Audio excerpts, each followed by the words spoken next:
कहानी शुरू होती है जर्मनी के खेतों में। यहाँ पर हम एना नाम की एक लेडी को देखते हैं जो मस्त आलू पका करके खा रही होती है। तभी जोसेफ नाम का एक आदमी भागते हुए इसके पास आता है। इसके पीछे पुलिस पड़ी हुई थी, इसलिए ये एना से हेल्प मांगता है। तो एना अपना दरवाजा खोलती है और इसे अपने बेसमेंट में छुपा लेती है। अब जब पुलिस वाले चले जाते हैं, हम देखते हैं कि जोसेफ एक नंबर का लौंडिया बाज निकलता है। खैर दोनों अब यहाँ से चले जाते हैं और इसके बाद से ये लोग एक दूसरे के साथ रहना स्टार्ट कर देते हैं, जिससे इनकी एक बेटी भी होती है जिसका नाम होता है एग्नेस। अब एक दिन की बात है कि पुलिस वाले जोसेफ को पकड़ने ही वाले थे। इससे पहले कि जोसेफ पकड़ा जाता है, ये पानी में जंप कर देता है, जिसके बाद से इसका कुछ पता ही नहीं चलता कि आखिर ये गया तो गया कहाँ। लेकिन ये वहाँ से भाग करके आ गया होता है अमेरिका, जहाँ ये एक बहुत बड़ा बिजनेसमैन होता है। अब हम कई सालों बाद देखते हैं एना एंड एग्नेस को। दोनों बाजार में सामान बेच करके अपना गुजारा कर रही थी। एग्नेस अपने कजन जेन से प्यार करती थी और वहीं दूसरी तरफ एक और से भी करती थी जिसका नाम एयरफील्ड होता है। एयरफील्ड एक जर्मन शेफ था।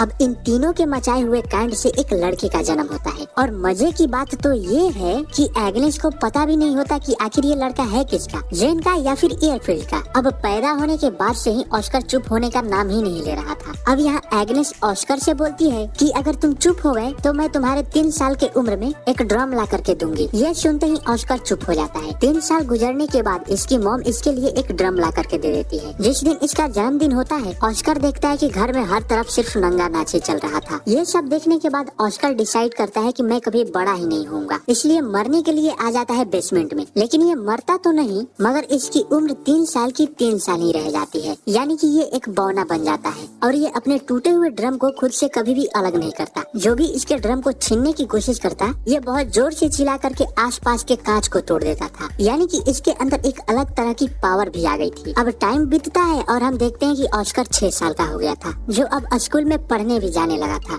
लेकिन इसकी साइज और इसका ड्रम सब पहले ही जैसा था। अभी भी जो भी इसके ड्रम को छीनने के लिए जाता, ये चिल्ला करके कांच को तोड़ देता था। साथ ही इसके पावर से डॉक्टर्स भी हैरान थे कि आखिर ये कर कैसे ले रहा है। बट एग्नेस तो बस यही जानना चाहती थी कि आखिर ये बड़ा क्यों नहीं हो रहा। अब हम देखते हैं कि एग्नेस हर फ्राइडे को बाजार करने के लिए बाहर जाया करती थी और काम के बहाने ऑस्कर को एक दुकानदार के पास छोड़कर जेन के पास चली जाया करती थी कुछ करने के लिए। लेकिन एक दिन ये कुछ वाला सिस्टम ऑस्कर को पता चल जाता है।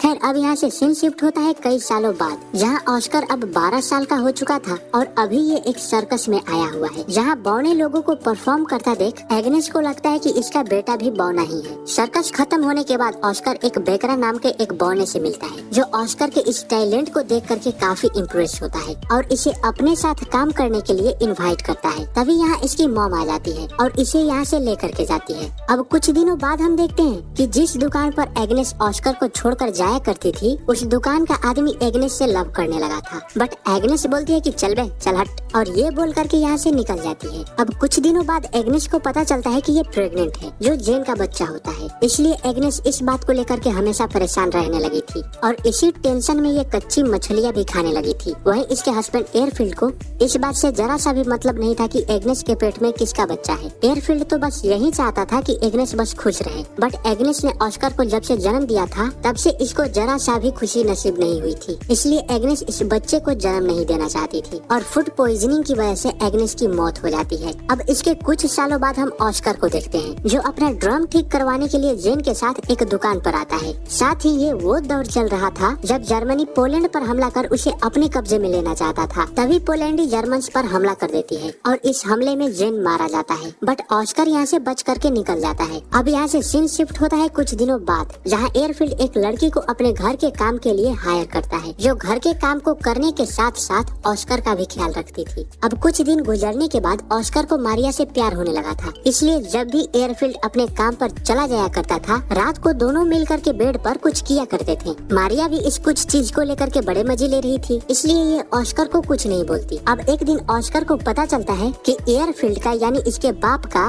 मारिया से चक्कर चल रहा था। मारिया एयरफील्ड से बहुत प्यार करती थी, बट एयरफील्ड मारिया का बस इस्तेमाल कर रहा था, इसलिए मारिया रोने लगती है। ये सब देखने के बाद ऑस्कर मारिया को संभालने के लिए इसके पास आता है। है, बट मारिया ऑस्कर को बौना बोल इसे लात मार देती है। अब इसके कुछ दिनों बाद हम देखते हैं कि मारिया प्रेग्नेंट होती है, बट ऑस्कर को ये पसंद नहीं आता, इसलिए ऑस्कर इस बच्चे को मारने की कोशिश करता है, बट मारिया ऐसा होने नहीं देती। अब कुछ दिनों बाद मारिया को एक लड़का होता है, जिसे पाकर के सारे लोग काफी खुश थे, लेकिन ऑस्कर इस बात से जरा सा भी खुश नहीं था, क्योंकि इसे ऐसा लगता था कि ये बच्चा इसका है। अब अगले दिन हम उसी बॉनी को देखते हैं, जो उस सर्कस में काम किया करता था, जो फिलहाल वर्ल्ड वॉर 2 के दौरान एक बहुत ही ऊंचे ओहदे पर काम कर रहा है। यहाँ ये बौना ऑस्कर से मिलता है और इसे अपने टीम में आने के लिए इनवाइट करता है, क्योंकि ये पेरिस में अपने टीम के साथ परफॉर्म करने वाला था। तो ऑस्कर इनके टीम को ज्वाइन कर लेता है और अपने टैलेंट की मदद से पेरिस में लोगों को इंटरटेन करने लगता है। इसी बीच ऑस्कर को अपने ही टीम की एक लड़की रोजमिता से प्यार हो जाता है। इसके बाद से हम देखते हैं कि ऑस्कर अपने बौने दोस्तों के साथ अपनी जिंदगी बड़े ही मजे से काट रहा था, लेकिन एक दिन इन पर अमेरिकन सेना का हमला हो जाता है और इस हमले में रोजमिता मारी जाती है। ये देख करके ऑस्कर काफी ज्यादा सैड हो जाता है, जिसके बाद ये वापस अपने घर को आ जाता है। घर आने पर ऑस्कर मारिया के बेटे को एक वैसा ही ड्रम गिफ्ट करता है जैसा इसको इसके मॉम ने इसके 3 साल के उम्र में दिया था। ऑस्कर के आने से मारिया जरा सा भी खुश नहीं थी, बट एयरफील्ड बहुत ज्यादा खुश था और एयरफील्ड ऑस्कर से उन लोगों से भी छुपा करके रखा जो ऑस्कर का इलाज करने के लिए ऑस्कर को हॉस्पिटल लेकर के जाना चाहते थे, क्योंकि एयरफील्ड को लगता था कि ऑस्कर एबनॉर्मल नहीं है। अब शहर में तनाव का माहौल होने लगा था, यानी कि युद्ध का माहौल, इसलिए रेडफील्ड अपने परिवार को बेसमेंट में छुपा करके रखता था। लेकिन एक दिन रूसियन सिपाही इन पर हमला कर देते हैं, जो अंदर आकर के इनको काफी ज्यादा तंग करने के बाद एयरफील्ड को मार देते हैं। ये देख करके ये दोनों बहुत ज्यादा रोते हैं। अब अगले सुबह एयरफील्ड के दुकान पर एक आदमी आता है और ये इस दुकान का नया मालिक था। ये आदमी इस दुकान को कब्जे में करने के बाद ये आदमी एयरफील्ड का फ्यूनरल कर देता है, क्योंकि इसने भी हाल में ही अपने परिवार को खोया था, इसलिए परिवार के खोने का गम ये अच्छी तरह से जानता था। दैट्स व्हाई ये इनकी हेल्प करता है।